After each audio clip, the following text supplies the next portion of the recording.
बादब बामुलाहजा में मैं फजल इमाम मलिक। प्रधानमंत्री नरेंद्र मोदी की रैली परेड ग्राउंड कोलकाता में हुई। रैली लोग को लेकर तरह तरह की बातें हो रही है और ये भी कहा जा रहा है कि 3 रेलगाड़ियों से लोगों को लाने के लिए करीब 66 लाख रुपए खर्च किए। और लोग ये सवाल उठा रहे हैं कि जिन दिनों कोरोना से मजदूर सड़कों पे थे, तब प्रधानमंत्री नरेंद्र मोदी और उसकी पार्टी यानी भारतीय जनता पार्टी को उन मजदूरों की सुध लेने की फुर्सत नहीं थी। उन्होंने मजदूरों की पीड़ा को नहीं समझा, उनके लिए अपने अपने घरों की वापसी के लिए रेलगाड़ियां नहीं दी, लेकिन रैली में भीड़ जुटाने के लिए 66 लाख रुपए खर्च कर डाले। लेकिन तमाम तरह के पाखंड के बावजूद प्रधानमंत्री नरेंद्र मोदी की रैली फीकी रही। यह भी दिलचस्प है कि टीएमसी के पिटे पिटाए नेताओं का हब बन गई है भारतीय जनता पार्टी। और अब बंगाल में शमशान, कोबरा, लाश, इन सब की बात होने लगी है। वैसे भारतीय जनता पार्टी के लिए कोई ये शमशान और कब्रिस्तान, हिंदू, मुसलमान, पाकिस्तान, ये शब्द कोई नए नहीं है। बिना इन शब्दों के भारतीय जनता पार्टी की राजनीति हो भी नहीं सकती। हम इस पे बात करेंगे और इस पर भी बात करेंगे कि मिथुन चक्रवर्ती, जो कि शारदा घोटाले में उन पर भी दाग लगे थे, वो भाजपा में शामिल हुए और उन्होंने जिस तरह की भाषा सियासत में बोली, वो अपने आप में भद्र लोग के प्रदेश में भद्रजनों की भाषा तो नहीं हो सकती है। लेकिन उससे पहले एक गुजारिश, एक निवेदन है कि अगर अभी तक आपने बादब बामुलाहजा को सब्सक्राइब नहीं किया है तो इसे सब्सक्राइब करें, लाइक करें और ज़्यादा से ज़्यादा शेयर करें, ताकि हम आपकी ताकत बने और आप हमारी ताकत बने। साथ ही साथ आपसे ये गुजारिश भी है कि जन सरोकारों की पत्रकारिता को आगे बढ़ाने के लिए, बचाए रखने के लिए ज़रूरी है कि बादब बामुलाहजा का आप अपनी क्षमता के अनुसार आर्थिक सहयोग करें, ताकि हम आपके सामने जन सरोकारों के मुद्दों को लेकर बार बार आते रहे और इस पत्रकारिता को, जो एक चीयर्स लीडर की पत्रकारिता है, उससे अलग अपनी पत्रकारिता के साथ उन मुद्दों को उठाए जो मुद्दे कहीं गौण होते हैं, कहीं गौण कर दिए जाते हैं। কিন্তু এবার একটা নতুন ডায়লগ দিচ্ছি। এই আমার ক্যাম্পেইন শুরু করার আগে এই ডায়লগটা মনে রাখবেন। এত বড় বড় লিডার্সরা এখানে বসে আছেন, তারা যা যা ভাষণ দিলেন সেটাকে এক জায়গায় করে একটা খালি ডায়লগ বলবো, আর সেটাই আমি। আমার নাম মিঠুন চক্রবর্তী, আমি যা বলি তা করে দেখাই। আর সেই ডায়লগটা হলো, আমি জল ঢোড়াও নই, বেলে বোড়াও নই, আমি একটা কোবরা, গোখরো। আমি জল ঢোড়াও নই, বেলে বোড়াও নই, আমি জাত গোখরো, এক ছোবলে ছবি। এবার কিন্তু এটাই হবে। দাদার প্রতি ভরসা রাখবেন, আমার কথায় বিশ্বাস রাখবেন। দাদা কখনো মুখ ফিরিয়ে পালিয়ে যায়নি। I am going to be there always with you. मने থাকবে তো डायलॉग। तो बंगाल चुनाव में शमशान की एंट्री हो गई है। सियासी भाषा कितनी भ्रष्ट होती जा रही है कि प्रधानमंत्री नरेंद्र मोदी के सामने कल के नायक रहे, जिन्होंने कुछ अच्छी फिल्में दी, और आज भी जब ये रिकॉर्ड कर रहा हूँ, कई फिल्मों को लेकर उनका मैं प्रशंसक रहा हूँ। मिथुन चक्रवर्ती का, उन्होंने कुछ अच्छी फिल्में दी। कभी वो बहुत वामपंथियों के बहुत नज़दीक रहे, फिर तृणमूल कांग्रेस से उनका जुड़ा हुआ, तृणमूल कांग्रेस ने उन्हें राज्यसभा सदस्य भी बनाया और अब वो भारतीय जनता पार्टी में शामिल हो गए। लेकिन उन्होंने मंच से जिस तरह की भाषा बोली, अमर्यादित भाषा, क्योंकि बंगाल को या कोलकाता को भद्रजनों की का प्रदेश भी कहा जाता है, और वहाँ इस तरह की टिप्पणियाँ गली मोहल्ले में शायद नुक्कड़ों पे, जिसको क्लब संस्कृति वहाँ की एक बहुत बड़ी संस्कृति है, वहाँ तो पनप सकती है, लेकिन मंचों से, सियासी मंचों पर इस तरह की भाषा पहली बार सुनने को मिली।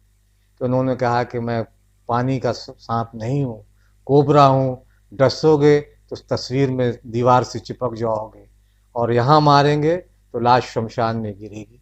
इस तरह की भाषा का उन्होंने इस्तेमाल किया, और ये कहीं से भी इस तरह की भाषा के साथ कोई भी सियासी दल अगर खड़ा होता है तो समझा जा सकता है कि सियासत कहाँ पहुंच गई है। और जब प्रधानमंत्री के मंच से मिथुन चक्रवर्ती इस तरह से बोले तो सचमुच शर्मिंदा हो, ये सियासत शर्मिंदा करती है। ये अलग बात है कि प्रधानमंत्री नरेंद्र मोदी के सामने जब इसी कोलकाता में सुभाष चंद्र बोस की जयंती मनाई जा रही, तो ममता बनर्जी के भाषण देते वक्त लोगों ने या भारतीय जनता पार्टी के कार्यकर्ताओं ने जिस तरह का व्यवहार किया, उससे भी उस संस्कृति को समझा जा सकता है कि प्रधानमंत्री नरेंद्र मोदी खुद भी कहीं न कहीं इस तरह की संस्कृति को बढ़ावा दे रहे हैं। पिछले 6-7 सालों में हम ये देख भी रहे हैं।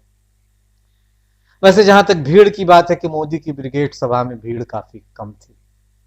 हालांकि मोदी मंच से चीख चीख कर कह रहे थे कि ऐसी भीड़ हमने पहले कभी नहीं देखी। सभा के बाद भाजपा के नेता भक्त भी फर्जी फोटो से यह स्थापित करने में जुट गए थे कि अद्भुत सभा हुई। बाद में कईयों ने डिलीट किया, क्योंकि वो जो फोटो लगाई थी तमाम भक्तों ने और भाजपा के कई नेताओं ने, 2018 के उसी ब्रिगेड मैदान में वामपंथियों की सभा की फोटो थी, जिसे बाद में कुछ ने डिलीट किया। लेकिन आजकल तो ज़माना स्क्रीनशॉट का है, और स्क्रीनशॉट लेकर लोगों ने खूब भाजपा का मखौल उड़ाया।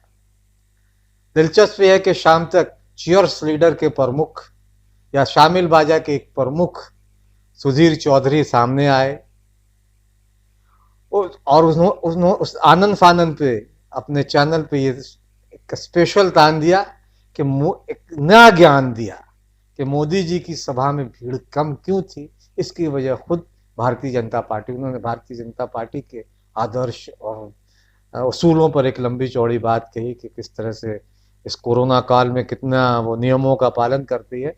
और हालांकि वो बिहार में देख चुके हैं कि मोदी जी ने किस तरह से भीड़ में सभाएं जुटाई, और कोरोना या कोविड इन सब लोगों को इन सब चीज़ों को लेकर वो बहुत ज़्यादा चिंतित नहीं देखे। कई बार तो नरेंद्र मोदी को भी हम लोगों ने बिना मास्क के देखा। जब आपको अगर याद हो, जब वो कोरोना का टीका लगा रहे थे एम्स में, वही एम्स जहाँ जिसे नेहरू जी ने बनाया था, शायद नरेंद्र मोदी भूल गए कि वो अस्पताल All India Institute of Medical Science Pandit Jawaharlal Nehru की देन है। उसी अस्पताल में, नेहरू के बनाए अस्पताल में, जब वो कोरोना का टीका लगा रहे थे तो उनके चेहरे पे मास्क नहीं था। क्यों नहीं था, इसका जवाब वो बेहतर जान सकते। लेकिन जी न्यूज़ के जो चीयर्स लीडर हैं सुधीर चौधरी ने नया फंडा दिया, और इसके लिए कहा कि भाजपा ने सोशल डिस्टेंसिंग के आदेश को सोशल डिस्टेंसिंग के आदेश के तहत ही वहां भीड़ कम दिखाई दी। जाहिर है कि इसके बाद फिर भाजपा के सारे भक्त भी भौचक रह गए। उन्होंने इसे अपने अपने तरीके से लिया। लेकिन इस मंच पर जो सबसे बड़ी घटना हुई, भीड़ कम हुई, वो अलग बात है, लेकिन मिथुन चक्रवर्ती का भाजपा में शामिल होना एक बड़ी घटना कही। और उन्होंने जिस तरह की भाषण दिया वो हम बता चुके हैं, और जिस तरह की बातें की उसे सियासी तो नहीं कहा जा सकता। हालांकि उन्होंने ये भी कहा कि उनका सपना है कि जीवन भर का सपना गरीबों की सेवा करने का। पता नहीं अब तक क्या किया उन्होंने या नहीं किया, लेकिन वो गरीबों का सेवा करने का सपना उनका है। और उन्होंने कहा कि भाजपा जो पार्टी में जिसमें शामिल हुए वो गरीबों की मदद कर रही है, और अगर उन्हें इस सपने को साकार करना है तो किसी न किसी का हाथ तो पकड़ना होगा। इसलिए उन्होंने भाजपा का हाथ थामा। वैसे उन्होंने ये भी कहा कि आप मुझे मतलबी भी कह सकते हैं या कुछ और कह सकते हैं, लेकिन मेरे निस्वार्थ होने की वजह है कि मैं गरीब लोगों के साथ रहना चाहता हूँ, मैं उनके लिए लड़ूंगा। मिथुन चक्रवर्ती ने यह भी कहा पत्रकारों से कि मैं जब 18 साल का था तभी से मैं ये सपना देख रहा था कि गरीबों के लिए कुछ करूं और उनके सम्मान दिलाने के लिए कुछ करूं। और जब भाजपा के वरिष्ठ नेताओं को देखता हूं कि वो इस तरह का काम कर रहे हैं, पार्टी को गरीबों की मदद के लिए उन्होंने आगे आ रहे हैं, तो इसलिए मैं इससे जुड़ा। उन्होंने तो दावा कर दिया मिथुन चक्रवर्ती ने कि भाजपा बंगाल में सरकार बना रही है और ये निश्चित है। तो जाहिर है कि अगर वो फिर अगर बंगाल में सरकार बनती है तो हम प्रधानमंत्री के सपने को पूरा कर सकते हैं और वो खुद को गौरवान्वित भी महसूस करेंगे। हालांकि उन्होंने ये कहा कि वो कभी किसी पार्टी से जुड़े नहीं रहे। तृणमूल कांग्रेस ने उन्हें राज्यसभा का सांसद बनाया था और उनका ये गलत निर्णय था। बाद में उन्होंने राज्यसभा का पद छोड़ दिया, उन्होंने ये भी बताया, और इसके लिए उन्होंने किसी को जिम्मेदार नहीं ठहराते। लेकिन इसका इतिहास जानना ज़रूरी है कि उन्होंने राज्यसभा का पद तब छोड़ा जब उन पर शारदा चिटफंड का केस में उनका नाम सामने आया था। तब उन्होंने तृणमूल कांग्रेस भी छोड़ दी थी। ईडी ने उनसे पूछताछ की थी, लेकिन कमल छाप साबुन में और भाजपा के वॉशिंग मशीन में कई लोग नेता साफ सुथरे होकर बाहर आ गए। और नितिन गडकरी केंद्रीय मंत्री, उन्होंने तो वो ये भी कहा ही है कि भारतीय जनता पार्टी में जो शामिल हो जाता है वो पवित्र हो जाता है। ये अलग बात है कि प्रधानमंत्री कहते हैं कि जो किसानों के आंदोलन में, कि पवित्र आंदोलन में जो लोग शामिल हैं वो अपवित्र है। हो सकता है कल वो भाजपा में आ जाए तो वो भी पवित्र हो जाए। ईडी ने भी उनसे सवाल जवाब किया था और ब्रांड एम्बेसडर के तौर पर करीब 1 करोड़ 20 लाख रुपया मिथुन चक्रवर्ती ने शारदा वालों से लिया था, जो उन्होंने वापस कर दिए।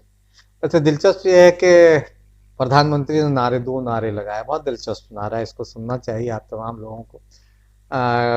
ये ज़रूरी भी है। तो उन्होंने लोगों को कहा कि हम एक बार नारा लगाएंगे, आप लोग 2 बार बोलिए। उन्होंने पहला नारा दिया, भ्रष्टाचार और ना है और ना है। लोगों ने इसका जवाब दिया। ये दिलचस्प है कि जिस भ्रष्टाचार की बात कर रहे हैं उनके बगल में मुकुल राय भी थे, शुभेंदु अधिकारी भी हैं, और वहाँ असम में हेमंत विश्व शर्मा भी है। अब कैसे भ्रष्टाचार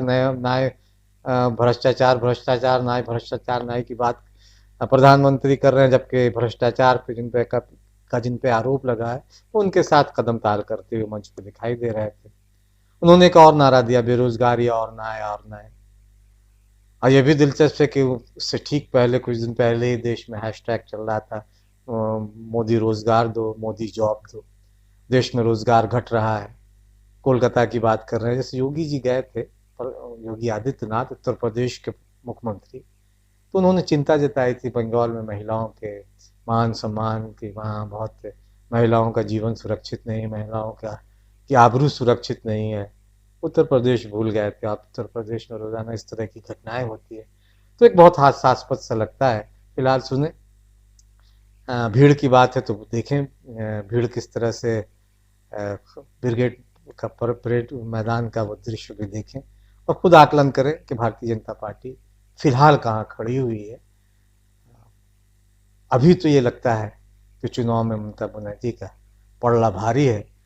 ब्रिगेड परेड ग्राउंड में प्रधानमंत्री की रैली की और मिथुन चक्रवर्ती की पार्टी में शामिल होने के बाद भी ठीक ही कहा ममता बनर्जी ने कि ये ब्रिगेड की रैली बी ग्रेड रैली थी प्रधानमंत्री की। पर शायद जो सूत्रों की अगर माने, जो जानकारी मिली है, शायद 20 सभाएं प्रधानमंत्री बंगाल में करेंगे और हर सभा पे करीब 3 करोड़ रुपए का खर्च होता है, कम से कम। एक अधिकारी ने, सरकारी अधिकारी ने ये जानकारी दी है। आप तमाम लोगों के लिए जानना ज़रूरी है और सवाल पूछना भी, ये रकम आखिर आ कहाँ से रही है।